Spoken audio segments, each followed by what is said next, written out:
Bonjour à toutes et à tous et bienvenue dans cette masterclass sous le dôme de Planète Océan au sein de ce forum Le Monde Nouveau organisé par la Fondation La Dépêche, qui est un forum qui a été initié, c'est la 4e version, par la vice-présidente du groupe La Dépêche, Marie-France Marchand-Bailey, un forum dédié à la transition environnementale et sociétale. C'est un point important, l'aspect sociétal.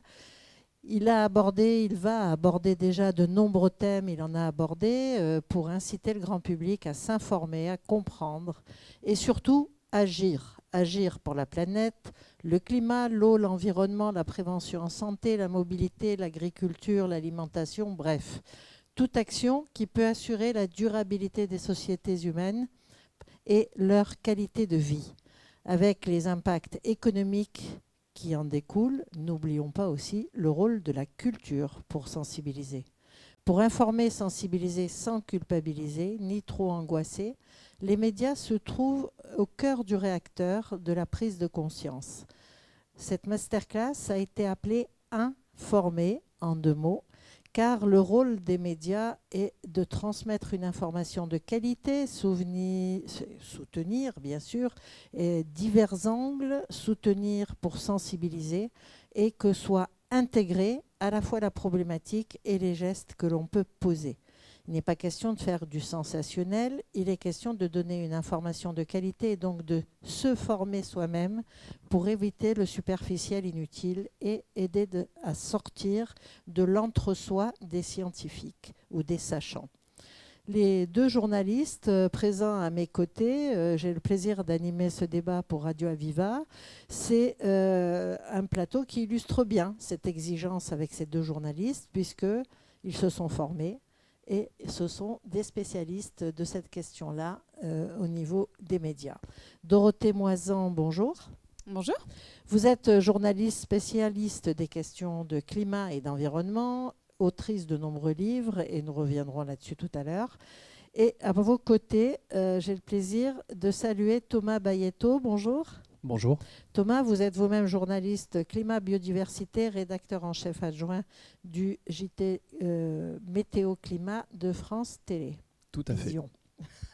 Donc, je voudrais, vous êtes vraiment l'exemple même. Vous avez tous les 2, à un moment donné, décidé de vous former à un niveau au master, quand même à Sciences Po, je crois. Alors, non, ce n'est pas à Sciences Po, mais c'est un Master 2, effectivement, Master 2. Qui a été donné par l'ESJ de Lille et par l'unité de Versailles Saint-Quentin en Yvelines, avec les chercheurs du laboratoire des sciences du climat et de l'environnement. Donc, je voudrais vous demander d'abord quand est arrivée cette prise de conscience, Dorothée, sur la nécessité d'abord de s'impliquer dans ces domaines-là et puis de se former. Alors déjà bonjour à tous, je ne vous vois pas mais j'imagine que vous êtes là.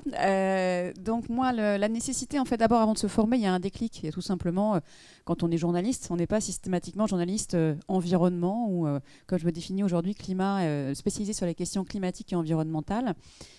Il faut qu'il y ait un déclic sur la question écologique tout simplement. Et moi ça a été en 2015. Donc il n'y a pas si longtemps que ça finalement, on ne naît pas journaliste environnement. Et il se trouve que moi en 2015, j'ai acheté un 60 millions de consommateurs, pour ne pas le nommer, et ça s'appelait « Entretenir sa maison au naturel ». Donc entretenir sa maison naturelle, comme ça paraît pas grand-chose, on ne pense pas qu'une révolution va venir par là.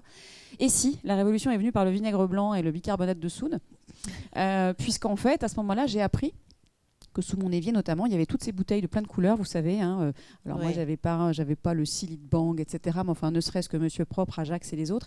Et là, j'ai réalisé à ce moment-là qu'au lieu de nettoyer ma maison, j'étais en train de la polluer. Je faisais rentrer ces molécules chimiques à l'intérieur de chez moi.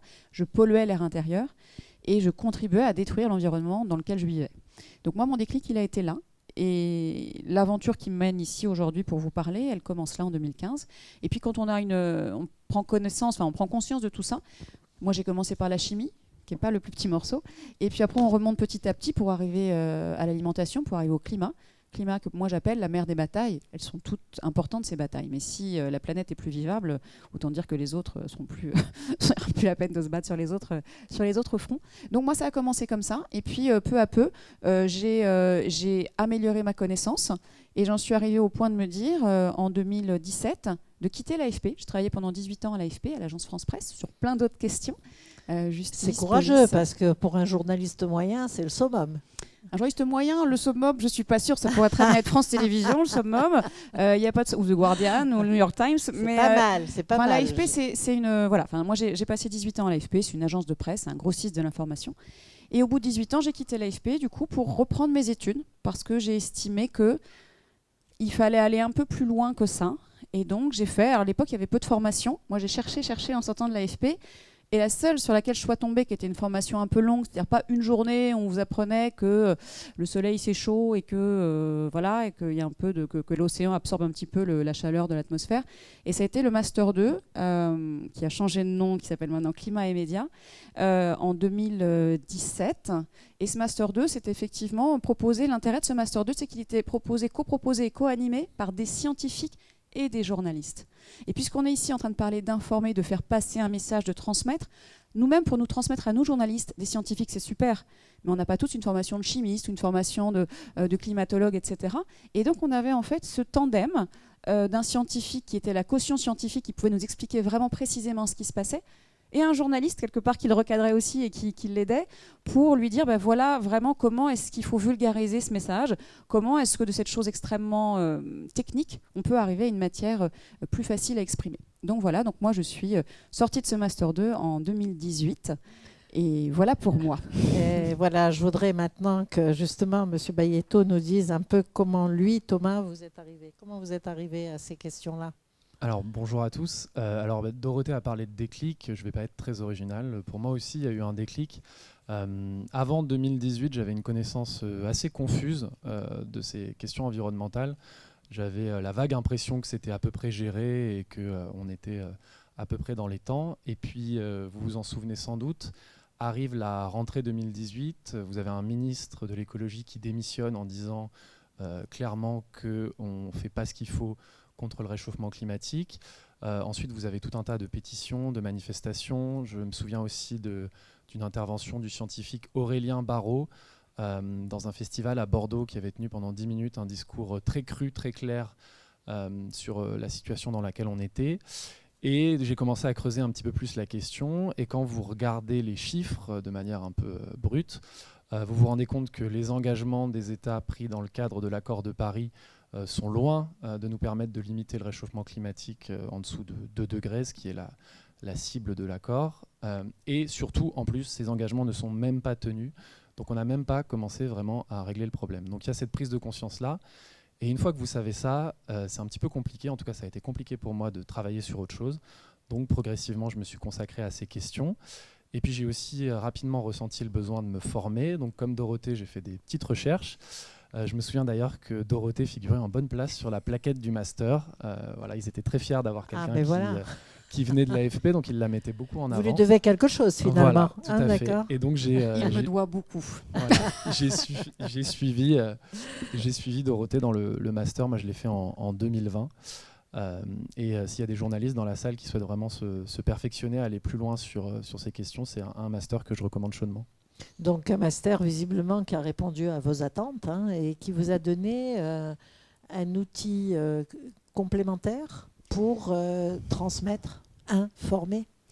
Alors c'est vraiment ce qu'il y a dans ce master en l'occurrence, c'est qu'on a plusieurs UE, donc alors de mon temps, parce que moi je suis plus vieille, ça s'appelle des UV, donc maintenant c'est les unités d'enseignement, et c'est des UE, on a climat, alors donc climat tout court, parce qu'il faut bien comprendre un petit peu la chimie de l'atmosphère, ce qui se passe, etc. avec les gaz à effet de serre. Donc on a une UE climat, puis après on a des UE qui sont climat et biodiversité, climat et pensée, climat et droit. Et donc en fait, ce qui est intéressant dans cette formation, et il y en a peut-être d'autres aujourd'hui, mais c'est l'intérêt, là je pense tout ce qu'on peut aujourd'hui, la question climatique, elle est transversale, ça traverse toute l'humanité et toute la société. Et donc de comprendre comment cette question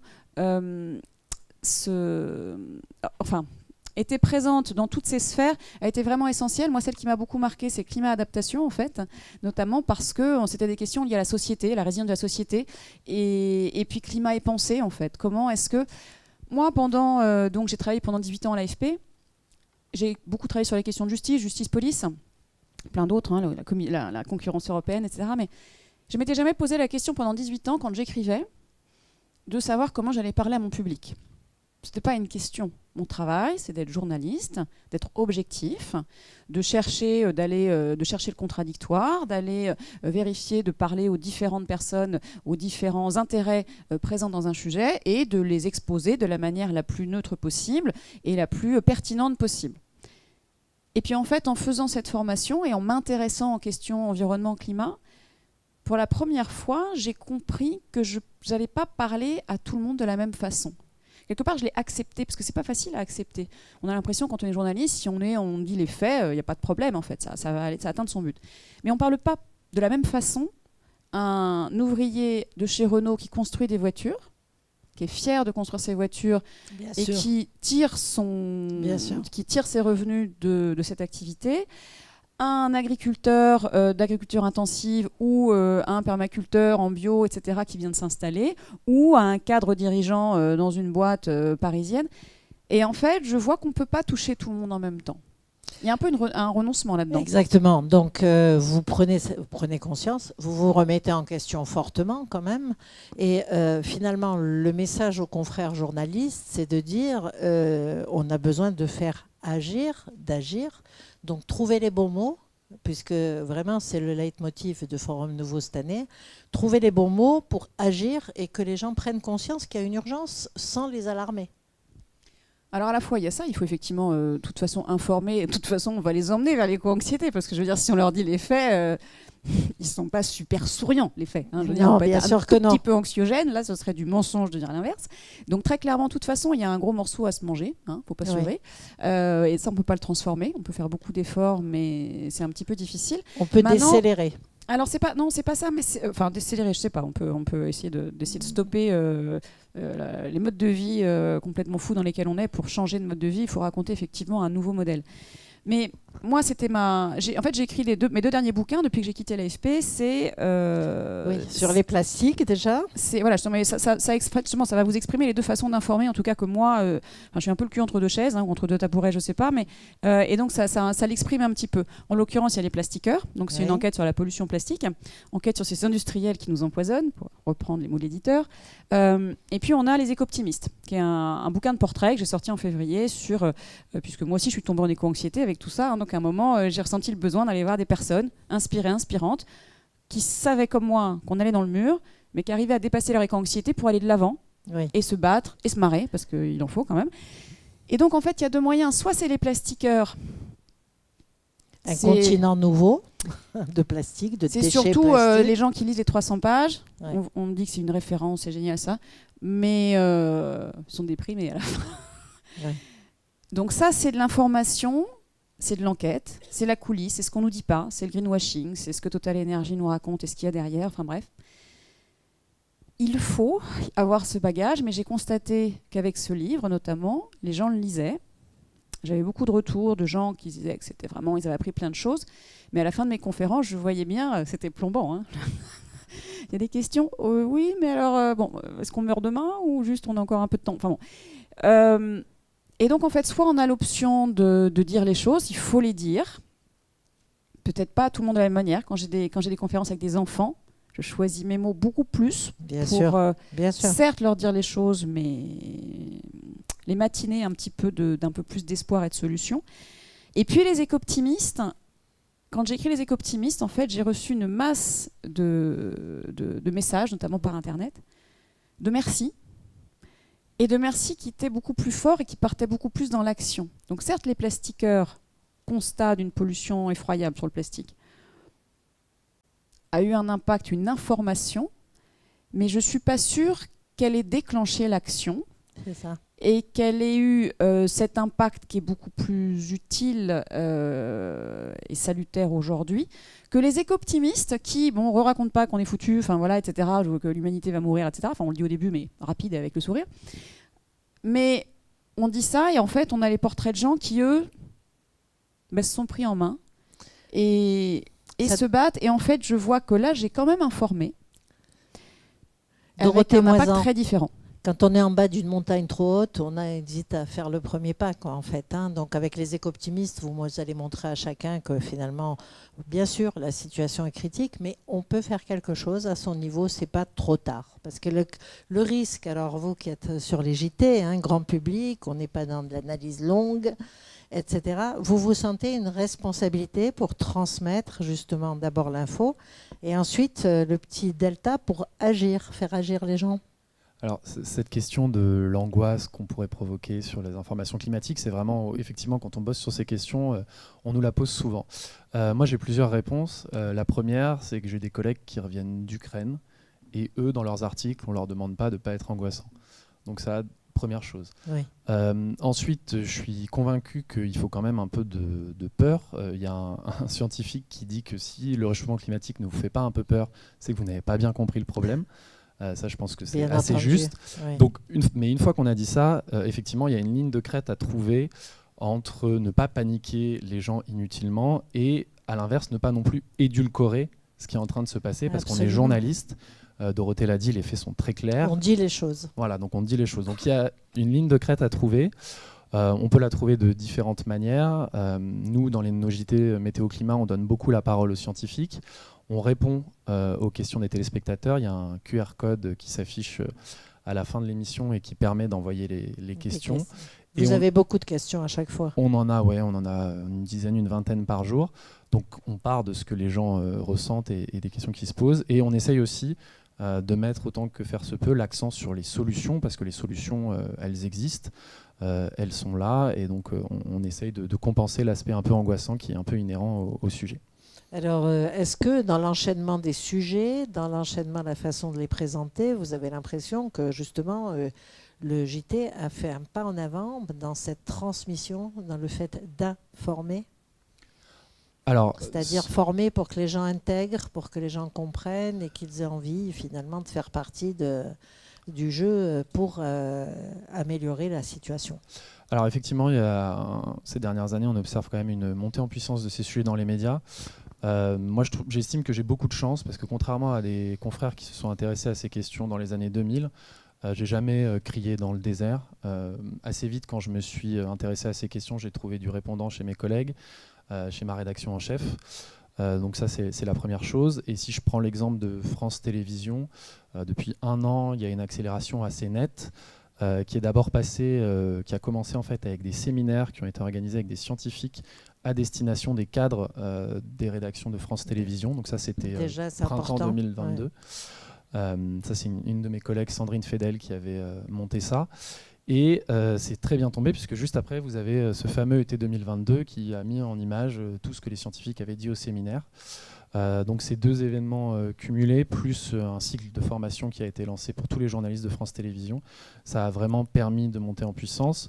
Maintenant, il y a un service dédié, ce qui n'était pas le cas avant. Tous les soirs, sur le canal 27 de France Info, vous avez une émission qui s'appelle Planète Info, dans laquelle Dorothée était cette semaine d'ailleurs, qui parle de ces questions-là. Vous avez le JT Météo-Climat qui a été lancé. Et au journal de 20h, c'est un sujet dont on vous parle beaucoup plus qu'avant. Vous pouvez trouver 3, 4, voire plus sujets sur ces questions. Donc oui, les choses vont dans le bon sens. Il y a encore pas mal de travail pour améliorer tout ça. Tout n'est pas parfait. Mais j'ai la chance au moins de voir une accélération, et ça, c'est plutôt encourageant. Alors, sans être pompeux ou donneur de leçons, je voudrais que vous nous disiez si vous sentez que dans la profession, il y a une montée en puissance du sens de la responsabilité vis-à-vis de transmettre ce type d'informations et de messages. Déjà, je voulais reprendre ce qu'a dit Thomas, qui est super important, c'est qu'on n'est clairement pas les premiers.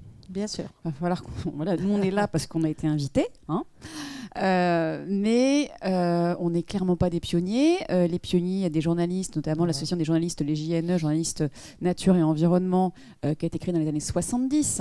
Donc ça fait 50 ans, plus de 50 ans. Donc nous, on est juste les petits-enfants, les petits-petits-enfants de ce réseau de journalistes, de ces gens qui ont eu les yeux ouverts bien avant nous. Moi, c'est quand même les produits ménagers. Toi, 2018, effectivement, c'est Nicolas Hulot qui s'en va, etc. En fait, il y a eu vraiment des prises de conscience, mais ce que je trouve dur, est ce que tu disais, ils ont crié dans le désert, ils parlaient, et je pense aussi à Sylvestre Bette, Libération, qui a longtemps fait ça, et sa rédaction ne le prenait pas au sérieux, pour finalement devenir aujourd'hui, il a un blog dans Le Monde, etc.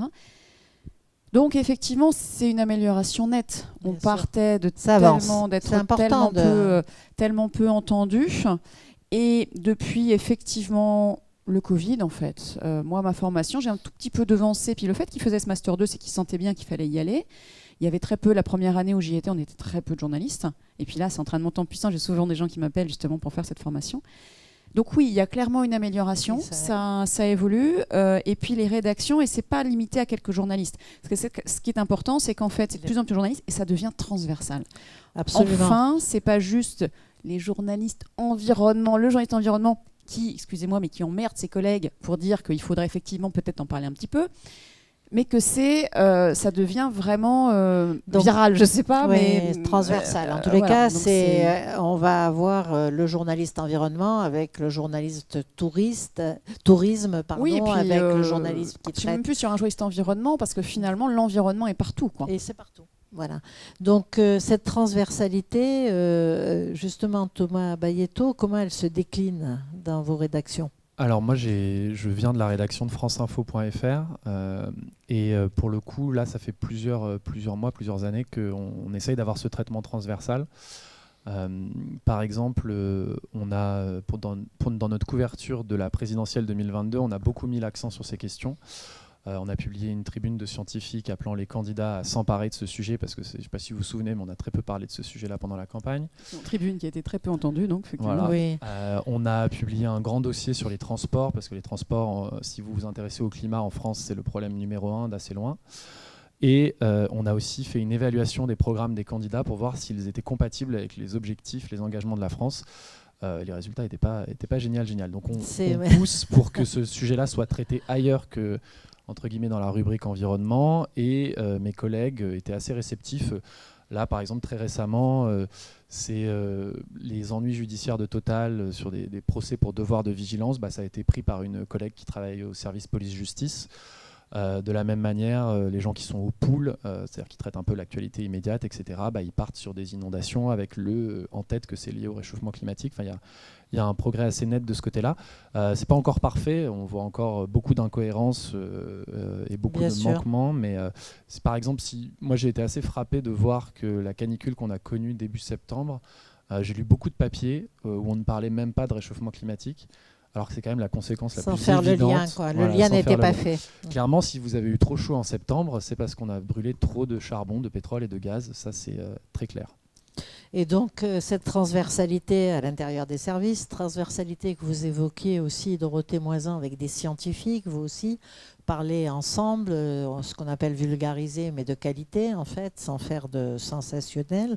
C'est un point extrêmement important pour avancer, pour agir, pour un monde nouveau meilleur. Et je voudrais vous demander votre sentiment ou votre opinion sur l'âge. Vous évoquiez les enfants. Quand on commence à en parler très jeune, on sait que les jeunes sont très mobilisés autour du climat, mais est-ce qu'ils font le lien avec un geste quotidien, etc. Donc à quel moment et comment on s'adresse à ces populations jeunes ou enfants? Alors, je ne sais pas si je suis la bonne personne pour savoir quel est l'impact sur les enfants, parce que je ne le sais pas. J'aimerais bien le savoir, mais il n'y a pas vraiment d'étude qui nous dit aujourd'hui comment il faut leur parler, à quel âge, etc. Tout ce que je sais, c'est qu'il faut parler à tout le monde, clairement. Il faut adapter son langage, mais ça dépend. On ne peut pas toujours on écrit dans un média, il y a peut-être des personnes qui vont lire ce média qu'on n'attendait pas dans ce média, etc. Donc, il y a vraiment des choses, il faut faire attention. Maintenant, ce que j'aurais tendance à dire, c'est d'essayer de ne pas braquer les gens, de ne pas braquer certaines personnes qui vont... c'est difficile. Il y a un moment, il faut aussi oublier. On ne pourra pas cocher toutes les cases, on ne pourra pas convaincre tout le monde. Ouais. Bon, alors à un moment, ça n'existe pas. Le papier, je pensais que à l'origine, que ça existait, un papier qui pouvait convenir à tout le monde. Ça n'existe pas. Voilà. C'est impossible. Regardez les meilleurs papiers. S'il n'y avait que certains papiers du Monde, certains qui vont vraiment aborder toutes les problématiques de la manière la plus objective possible, informée possible, etc., vous aurez une cohorte de personnes qui vont finalement critiquer, qui vont entrer dans la controverse. Puis, il faut aussi s'adresser aux gens qui ne lisent pas beaucoup, aux gens qui c'est ça, mais pas... Oui, mais ces gens-là, comment est-ce qu'on les chope, hein? Moi, ces gens-là, ils n'iront jamais vers moi. Ils n'iront jamais vers moi ou vers Thomas, admettons, parce que c'est pas leur intérêt et que voilà. Donc ça, c'est c'est un petit peu difficile aussi d'informer des gens qui ne veulent pas être informés. On l'a expliqué dans des conférences que je vais, etc. On a quand même beaucoup le déni. Et une fois qu'on est dans le déni, est-ce qu'on a envie d'entendre des gens qui vous disent la vérité? Donc là-dessus, est-ce qu'on a, nous, une prise? Informer, c'est bien, mais on ne peut pas non plus forcer certaines catégories de personnes à être informées. Non, bien sûr, mais multiplier les approches. Par exemple, Thomas Bayetto sur, effectivement, l'approche télé, l'approche... Je pense que l'approche du journal météo-climat, tu peux en parler, est sûrement différente. Ouais. Voilà, presse écrite, presse orale, les radios rentrent un peu chez les gens par surprise sur ces thèmes-là. Et donc, ce sont des gens qui n'auraient pas poussé une porte pour aller écouter une conférence là-dessus, mais tout d'un coup, qui se disent, tiens, c'est vrai, il y a peut-être un problème. Le JT, c'est pas, les télévisions, c'est pareil. Hein. Donc, il faut multiplier les approches pour ces différents publics. En fait, aujourd'hui, si vous voulez vous informer sur l'environnement, l'écologie, vous trouverez largement de quoi faire. Il y a une production il y a même de trop de super choses. qualité. Il faut choisir. Gratuite. J'ai des confrères qui bossent super bien. Il n'y a aucun sujet là-dessus. L'enjeu aujourd'hui, c'est plus d'aller vers des gens qui spontanément s'intéresseraient pas à ces questions. Parce qu'en fait, si vous vous intéressez pas au climat, le climat finira par s'intéresser à vous. Enfin, c'est incontournable. C'est comme le Covid en 2020. On pourra pas échapper à ce sujet. Donc, c'est ce qu'on essaye un peu de faire avec le JT Météo Climat, c'est-à-dire que depuis mars, ça a été lancé par Virginie Fichet, Martin Gouès et Audrey Cerdan. Moi, je les ai rejoints courant juin. Le bulletin météo classique que vous connaissez le soir sur France 2 et France 3, il est complété par une page climat-environnement où vous avez généralement soit un sujet, soit un scientifique qui répond à une question. Et l'idée derrière ça, c'est d'aller chercher un public qui spontanément ne s'intéresse pas à ces questions.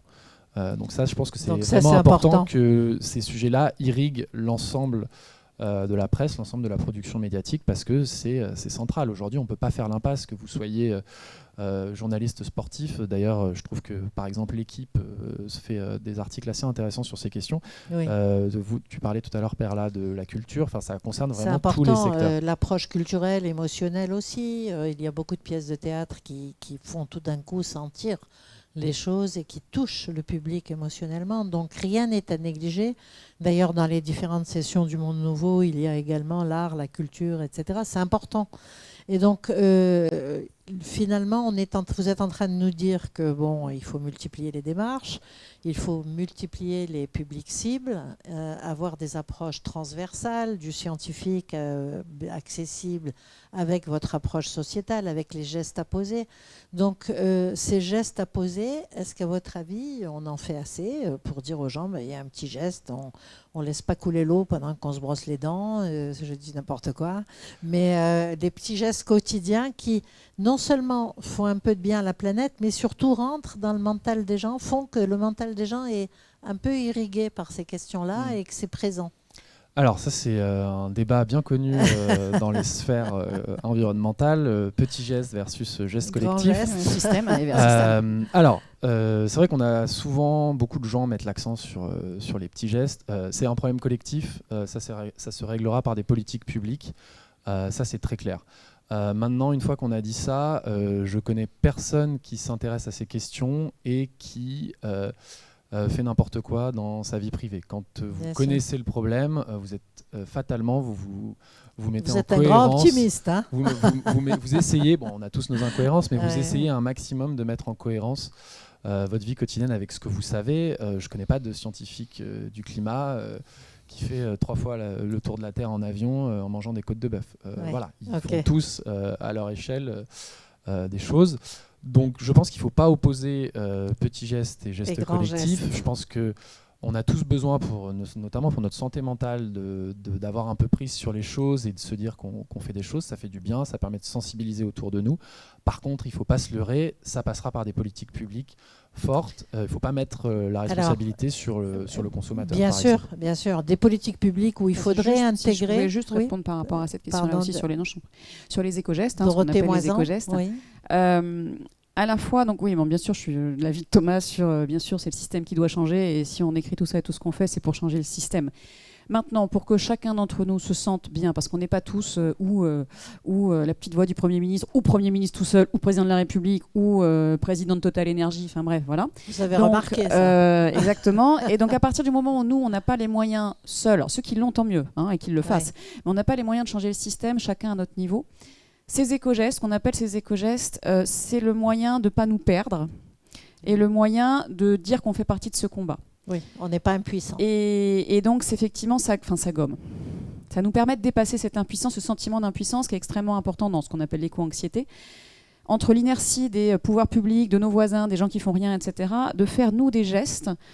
C'est vraiment, alors des gestes, que ce soit réduire sa consommation d'eau, bien sûr, changer son mode de chauffage si on a les moyens de le faire, etc. etc. La voiture. Donc tout ce genre de gestes, c'est quand même essentiel pour soi-même et pour l'exemplarité, parce qu'on peut en rigoler de l'exemplarité, sauf que s'il y a une personne, 2 personnes, 3 personnes, vous en parlez à des copains, à des gens, etc. Bah oui, moi je fais ça. C'est quand on ne cherche pas à convertir les gens, qu'on ne fait pas de prosélytisme, qu'on est le plus efficace. Oui.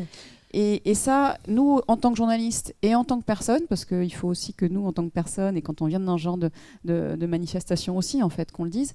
Et pour vous dire que moi, en fait, d'être informé, d'informer sur le changement climatique, a fait qu'aujourd'hui, je suis en train de glisser et de changer de manière d'informer pour avoir plus d'impact. Donc certes, là, avec mes articles, j'ai peut-être un impact sur le système d'une manière ou d'une autre, mais moi, du coup, je suis en train de créer un écolieu parce que, justement, j'ai besoin, mon impact à moi. Je suis passée de l'AFP, où j'informais des millions de personnes, mais pas sur l'environnement en l'occurrence, c'était plutôt sur la justice et sur d'autres problématiques, à écrire des bouquins. Des bouquins, c'est des milliers de lecteurs que je vais toucher. Et aujourd'hui, je vais créer un écolieu. Je vais toucher quelques dizaines de personnes qui vont venir chez moi pour apprendre, faire de l'ébénisterie, de la cuisine, pour devenir végétarien, pour fabriquer leurs toilettes sèches, pour apprendre la permaculture, pour rénover leur maison de manière énergétique. Et en fait, je vais à un niveau qui est beaucoup plus petit, beaucoup plus bas, mais à mon niveau, j'informe les gens et j'ai l'impression, moi, d'avoir un impact qui va me permettre de vivre aussi et de continuer. Et je pense qu'en tant que journaliste, nous-mêmes, on a besoin de trouver notre mode d'informer. Et je pense qu'à chaque étape de notre vie, alors peut-être qu'il y en a qui auront toujours la même façon de le faire, d'informer différemment. Et en fait, il y a plein de façons d'informer. Ça peut être au niveau local, que ce soit en tant que journaliste, à Radio Aviva ou ailleurs, je ne sais pas, mais... et il y a plusieurs façons d'informer. Donc en tout cas, et ces gestes-là sont effectivement... Je ne sais pas s'ils ne sont pas essentiels en fait, parce que s'il n'y a pas ces gestes-là, on n'arrivera pas à ce résultat qu'on va avoir. Il faut faire les deux en fait. Et il faut faire un élément important aussi que je voulais ajouter, j'invite, si vous ne l'avez jamais fait, à regarder sur le site de l'ADEME et à calculer votre empreinte carbone. Ça vous permettra de voir quels sont les vrais gestes. Typiquement, qui donne un résultat, quoi. Voilà, typiquement, si vous vous dites ça va, je trie mes déchets, je coupe l'eau quand je me brosse les dents, et c'est que souvent le tri des déchets qu'on évoque. Rythme de vie. J'ai pris un exemple caricatural, oui, voilà. Ça va me poursuivre. Non, mais en fait, c'est l'exemple classique. Mais si à côté de ça, vous continuez à partir en vacances en avion sur d'autres continents plusieurs fois par an et à manger beaucoup de viande rouge, eh ben, en termes d'ordre de grandeur, ça ne boucle pas du tout. Donc il y a, parmi les gestes, il y a quand même des gestes qui ont un impact, en tout cas à l'échelle individuelle, et c'est notamment sur l'alimentation et sur les transports. Alors, on passera tout à l'heure, s'il y a des questions dans la salle, on passera le micro. Et je voudrais justement vous évoquer les petits gestes et puis l'impact des collectivités, par exemple, ou de la décision publique. Des appels d'offres avec un paramètre comme ça sur justement l'impact carbone ou sur dans les appels d'offres, ça devrait être un paramètre de sélection des candidats. Alors oui, j'imagine, mais tu n'es pas posé comme avec, bien on sûr. Met quelquefois l'emploi local, comme on met, vous voyez. Alors des appels d'offres de qui vous parlez, des candidats? Des collectivités locales, pardon. Par exemple, une municipalité qui lance un grand... ça me semble évident aujourd'hui que la composante écologique et l'empreinte carbone, elle est au cœur de tout geste et de tout quand on parle en l'occurrence, quand on parle de ressources et de produits. Paraît évident qu'il doit y avoir que la RSE doit être au cœur de tout ça. Donc c'est un critère c'est vraiment un critère finalement. Ce sera plus cher, important. Mais il y a un jour où ce sera pas plus cher parce que ce sera enfin intégré dans le système et surtout c'est plus cher, mais ça prend en compte les externalités qui sont pas prises en compte aujourd'hui dans des propositions qui sont extrêmement coûteuses pour l'environnement. Bien sûr. Alors c'est finalement le mieux disant des appels d'offres. Quand on dit c'est pas le moins disant, c'est le mieux disant. ce mieux-disant, les collectivités, municipalités, régions, etc., qui commandent des très gros travaux, effectivement même au niveau de l'État, devraient intégrer un peu plus, ça commence à se faire, mais un peu plus l'impact environnemental? Là-dessus, ce qu'on peut dire, c'est qu'il faut que c'est vrai que sur les questions environnementales, on oppose souvent des questions d'emploi, d'attractivité, etc. De prix. Il faut bien avoir conscience que le climat, c'est pas tout à fait un sujet politique comme les autres. C'est pas la réforme des retraites, la guerre en Ukraine, qui sont finalement des relations humaines. Le climat, c'est physique. Et on ne négocie pas avec la physique. Les scientifiques le disent. C'est-à-dire que le climat, il ne se préoccupe pas de nos états d'âme, de nos contradictions, de nos problématiques. Lui, il réagit à une seule chose, c'est la quantité de gaz à effet de serre qu'on émet dans l'atmosphère. Et si on continue sur notre trajectoire, donc à rajouter des gaz à effet de serre dans l'atmosphère, même si on a de bonnes raisons de le faire, pour X ou Y raison, lui, voilà, il se réchauffera, il provoquera des événements extrêmes. Le résultat sera là. Négociable. C'est mathématique. Et ça, je pense que les gens, notamment les décideurs, ils n'ont pas nécessairement ça en tête. Ils sont sur des problématiques de plus court terme. Oui. Et donc, il faut vraiment... donc finalement, on oscille entre cette prise de conscience des décideurs pour agir et faire que justement ces questions climatiques soient prises en compte, et puis aussi la sensibilisation du public, chacun à son niveau, avec le geste, la prise de conscience, aller s'informer, voir ce qu'on peut faire. Donc on voit bien que là, ça n'est pas contournable. C'est comme si on lâchait un ballon en disant il ne va pas tomber. Si, il va tomber. C'est ça, ouais. C'est exactement il va ça. tomber. Voilà. Alors je voudrais voir s'il y a des questions dans la salle avant de conclure. Je vois. Oui, à droite, là, s'il vous plaît.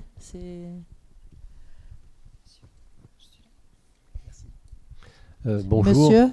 Oui, je suis Denis Lacroix, je suis responsable de la prospective à la direction générale de l'Ifremer. Vous connaissez peut-être. Oui. Voilà, donc je suis... oui, l'océan joue un rôle... On ne vous voit pas, hein, mais on oui, vous entend. Je ne sais pas Et ce on que vous je dois croit. faire. Bon, je suis désolé d'être dans l'ombre et vous dans la lumière, mais je crois que ça vaut mieux quand même. Bon, évidemment, l'océan est au cœur de la régulation du climat et même un facteur majeur, donc on est très informé dans cet institut.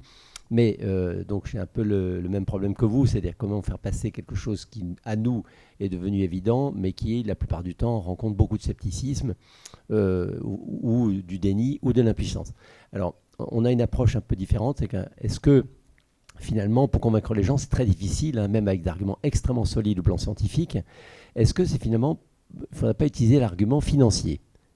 C'est-à-dire que si on n'en prend pas, si on ne tient pas compte des avertissements qui sont donnés de plus en plus forts, eh bien finalement ça va nous coûter beaucoup plus cher. Et c'était la thèse de l'économiste Stern, donc en Angleterre, en 2006. Il disait déjà, mais on a intérêt à être proactif pour maîtriser le climat, parce que sinon la facture va être astronomique. Donc est-ce que vous ne croyez pas, sans vouloir faire peur, parce que si on veut toucher le monde industriel, il faut employer des arguments qu'ils comprennent. Si on veut toucher les mers, par exemple confrontés à la montée du niveau de la mer, et qui sont la plupart du temps dans le déni, il faut leur dire, un beau jour, on n'assurera plus les bâtiments. Et les assureurs, c'est des gens qui sont des animaux à sang-froid. Oui. Donc ils font des calculs. Donc est-ce qu'on ne pourrait pas aussi utiliser ce levier-là? Dorothée Moisan. Oui, bah, clairement, merci de votre question. Il faut, oui, c'est le nerf de la guerre, l'argent, on voit bien aujourd'hui, ce qui mène le monde. Moi, quand je me pose les questions de savoir pourquoi on en est là, alors que tout est évident, est-ce que vous dites, on le sait, que ce soit l'océan, le fonctionnement physico-chimique de l'atmosphère, etc., on connaît tout ça.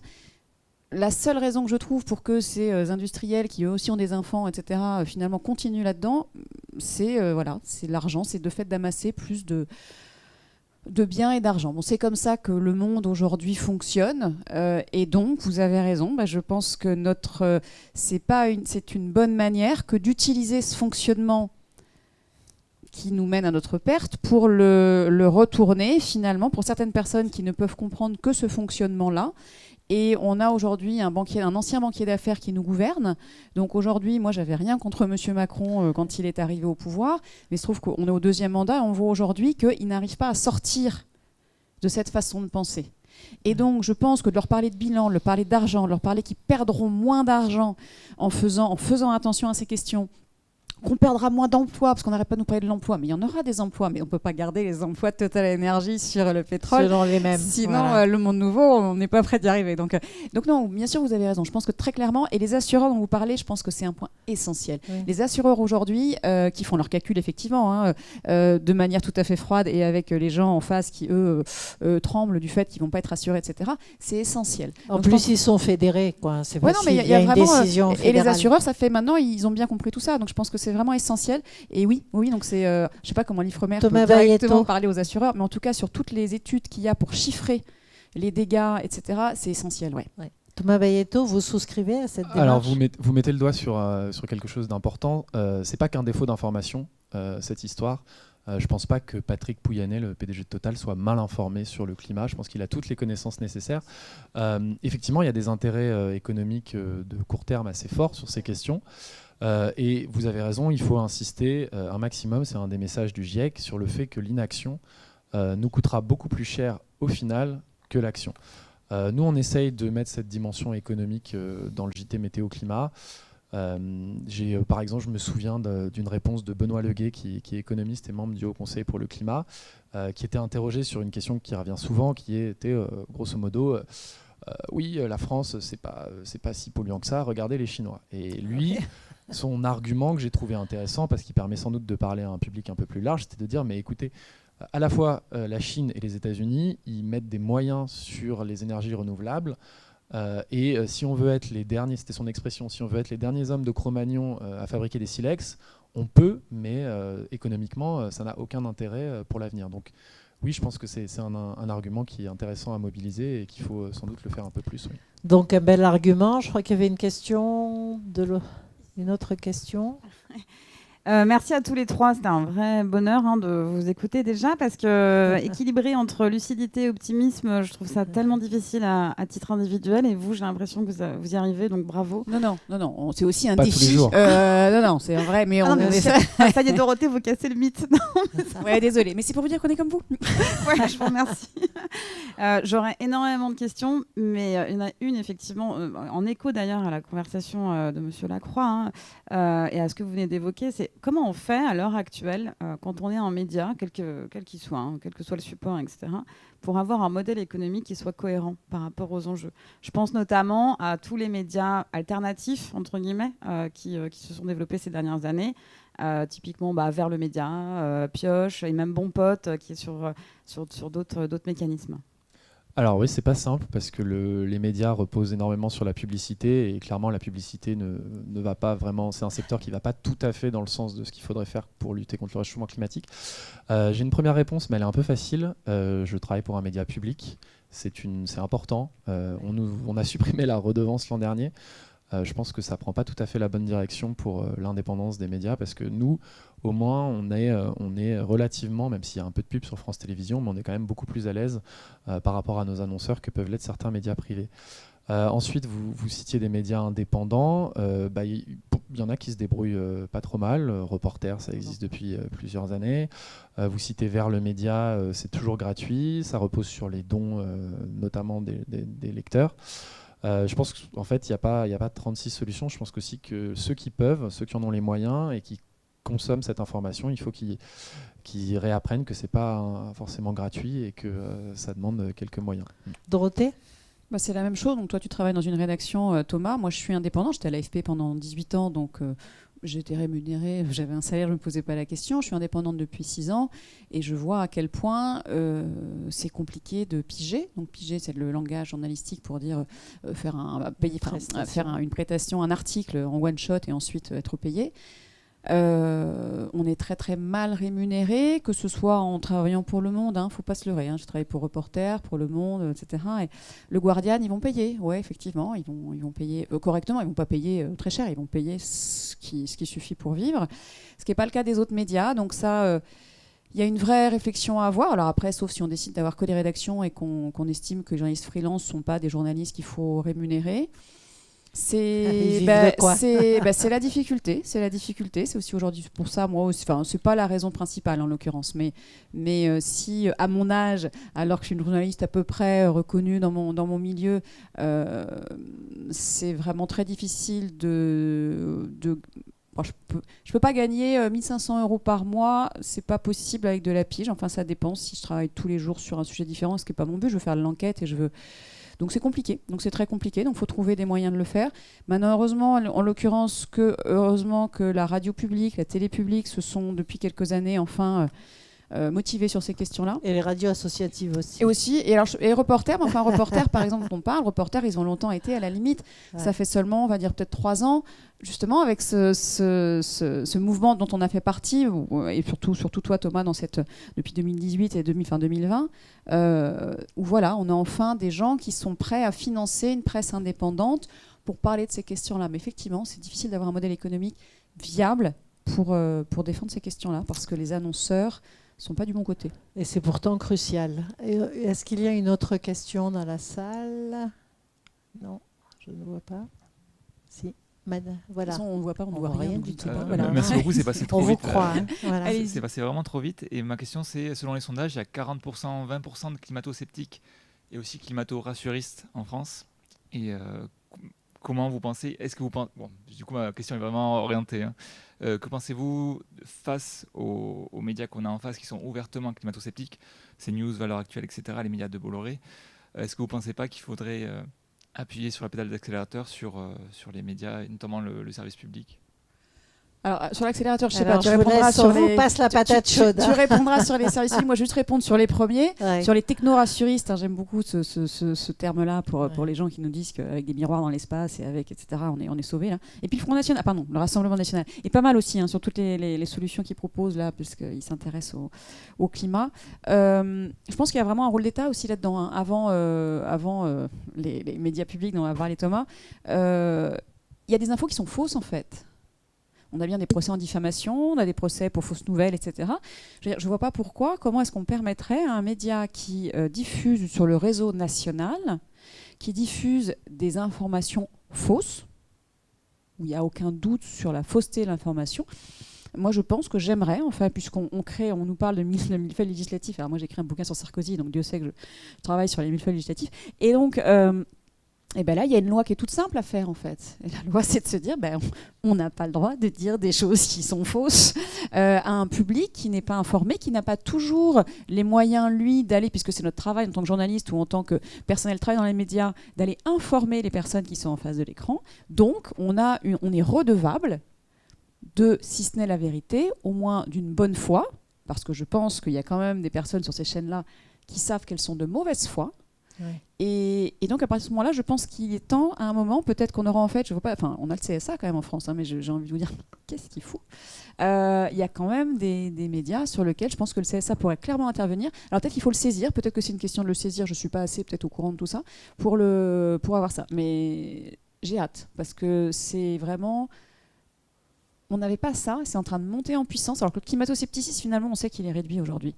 Mais sur ce techno-rassurisme, sur ce déni organisé, c'est en train d'exploser et je pense qu'il ferait temps qu'on fasse quelque chose. On n'est pas loin des fake news, une espèce de. On n'est pas loin, on est totalement dans les fake news. Un discours rassurant, lénifiant, avec des en fait, vous avez des gens des faux renseignements. Sur ces médias-là, vous avez des gens qui viennent vous expliquer sans sourciller que la Terre est plate. Voilà. Ça, c'est vraiment aujourd'hui nier le réchauffement climatique et son origine humaine. C'est exactement comme estimer que la Terre est plate. C'est vraiment le même degré de certitude scientifique. Face à ça, c'est vrai qu'effectivement, c'est un peu compliqué. Bon, après, il ne faut pas non plus surestimer l'audience de ces médias-là. Il y a quand même beaucoup plus de gens qui regardent le JT Météo Climat de France Télévisions que certaines des émissions que vous avez citées. Donc ça, on peut déjà se dire que c'est rassurant. Et puis, oui, il faut passer à la vitesse supérieure. J'ai le sentiment qu'on est en train de le faire à France Télévisions et qu'on ne va pas s'arrêter là. Voilà. Donc le temps court vite. S'il n'y a plus de questions dans la salle, moi je voudrais poser une dernière question à nos deux invités journalistes, Dorothée Moisan et Thomas Bayetto. On a finalement traversé rapidement, il faudrait des heures pour rentrer dans le cœur du sujet, mais ce rôle de médias, ce rôle, l'importance de l'indépendance des médias, l'importance d'être informé scientifiquement. Vous avez fait l'effort tous les deux d'aller passer un master pour justement savoir de quoi vous causiez. On arrive à cette responsabilité individuelle du journaliste. Est-ce que vous avez l'impression que dans toute rédaction, et quelle que soit la spécialité des journalistes, on avance sur le fait de dire « je suis porteur d'un message, quel que soit le sujet, lié à la planète, lié au fait d'agir chacun pour la planète et de passer ce message-là au grand public ». Moi, j'espère que on nous dit souvent vous êtes journaliste climat, est-ce qu'il faut être militant, etc. Bon, pour répondre justement, et ça répond un peu à votre question. Informer sur une planète qui se meurt, ou en tout cas sur une humanité qui court à la perte si elle continue comme elle va, est-ce que c'est du militantisme ? Bon, alors dans ce cas-là, je suis extrêmement militante. Parce que ça justement, mais c'est pour ça. Sortir. Non, mais justement, c'est ce que je veux dire. Donc, et j'ai militantisme. l'impression que ça, justement, cet engagement qui est nécessaire, mais qui est un engagement, vous l'avez compris, qui est un engagement d'information en fait, plus qu'un engagement militant, c'est les deux en fait. Et cet engagement d'information, je pense que tous les journalistes qui traitent ces questions-là, ils l'ont au cœur en fait. Il y a pas, je pense pas qu'il y ait beaucoup de journalistes qui traitent les questions d'environnement qui puissent pas être aussi sincèrement investis de sa mission. C'est vraiment une rubrique en fait, la seule, parce que moi j'en ai à l'AFP, j'ai couvert beaucoup de rubriques, j'étais dans pas mal de pays, etc. C'est la seule qui contient vissé au corps, et les journalistes traitant ces questions-là que je rencontre sont tous complètement investis là-dedans. Et à partir du moment où moi, j'ai mis le bras à l'intérieur, à l'AFP, on change tous les 3-4 ans de poste, et j'ai quitté l'AFP, maintenant j'en ai pour 20 ans. Enfin, ce qui me reste, la retraite, on sait bien, c'est pas en tout cas pour quelques années.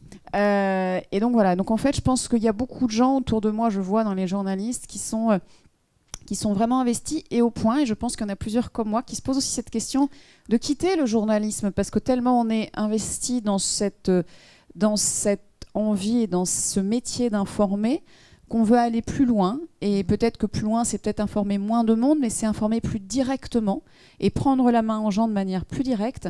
Et j'ai l'impression, moi, dans les confrères, notamment freelance, indépendants que je vois, qu'il y a vraiment un questionnement sur quelle est la meilleure façon de toucher le public. Alors peut-être pas en nombre, mais peut-être en qualité. En qualité, voilà, peut-être pas en quantité, mais en qualité. Par public, en tout cas, c'est une question qui se pose. Alors, je ne sais pas, toi, effectivement, Thomas, dans ton milieu et dans l'ensemble des médias. Thomas Bayetto, alors, est-ce que ce sujet doit sortir du spécialiste, du journaliste spécialiste sur le climat? Ouais, alors c'est vrai que cette question de la distance par rapport au sujet, etc., elle revient beaucoup. Moi, l'an dernier, j'avais participé à la rédaction de la charte pour un journalisme à la hauteur de l'urgence écologique. Et cette question-là, elle m'était beaucoup revenue.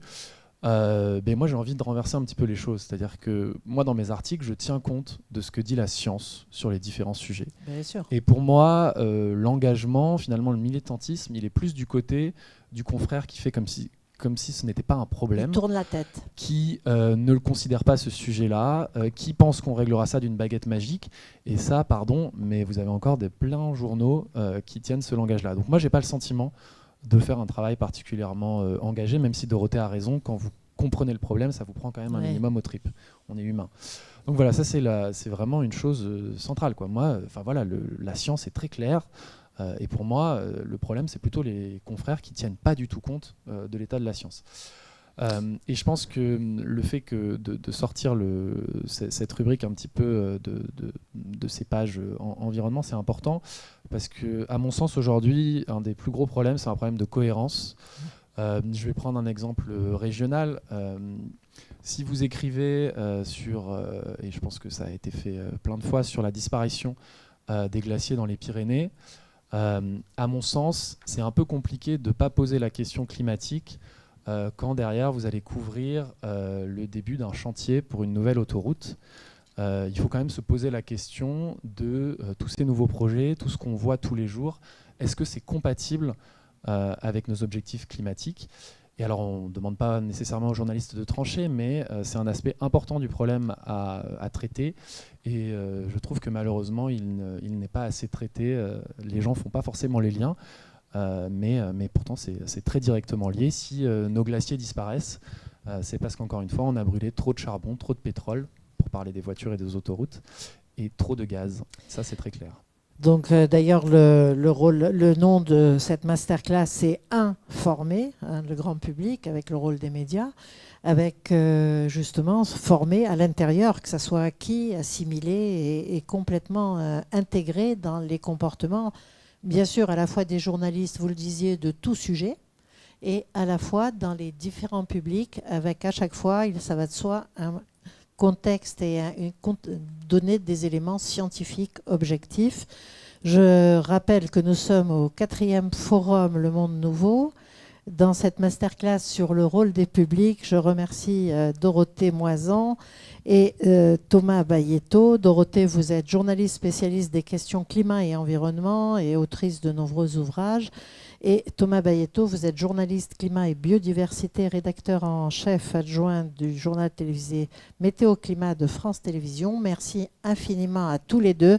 Merci, et je Carla. rappelle que vous nous avez montré que ne pas s'occuper de ces questions-là, qu'on soit journaliste ou public, c'est quasiment une non-assistance à planète en danger. Merci. Tout à fait. Merci. Merci à vous.